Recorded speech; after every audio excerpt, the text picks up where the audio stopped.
ભુજ નગરપાલિકા દ્વારા વીજ કંપનીના લેણા ભરવામાં ન આવતા આજે વીજ કંપની દ્વારા સુધરાઈના રોડ લાઇટના કનેક્શન કાપવાની ચીમકી ઉચ્ચારી છે। હાલે વીજ કંપનીનું 39 કરોડનું લેણું બાકી છે। વીજ કનેક્શન કપાય તો સુધરાઈની પાણી, રોડ લાઇટ સહિતની સુવિધાઓને અસર પહોંચે તેમ છે। ત્યારે આ પરિસ્થિતિમાં ભુજ નગરપાલિકા દ્વારા સરકાર પાસે લોનની માંગણી કરવામાં આવેલ છે। આ અંગે ભુજ નગરપાલિકાના ઉપપ્રમુખ ઘનશ્યામ ઠક્કરના જણાવ્યા મુજબ વીજ કંપનીનું લેણું ઘણા સમયથી બાકી છે, પણ હાલે ભુજ નગરપાલિકાની નાણાકીય સ્થિતિ જોતા તે ભરી શકાય તેમ નથી।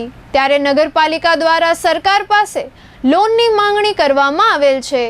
ઘનશ્યામસિંહ ઠક્કરે આ અંગે ચંચળ ન્યૂઝ સાથે વાત કરી હતી। ઘણા લાંબા સમયથી જીબીના ભુજ નગરપાલિકા ઉપર લેણું બાકી છે।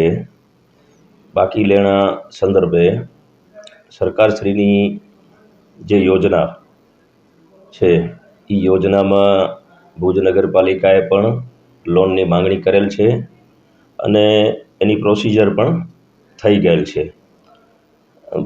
અંદાજિત 42 કરોડ રૂપિયા જેટલું લેણું બાકી છે અને 42 કરોડની આપણે સરકારશ્રીમાં જીબી માટે લેણો ભરપાઈ કરી શકીએ એની લોનની માંગણી કરેલ છે। અત્યારે નગરપાલિકાની સૌબંડોળની હાલત ખૂબ જ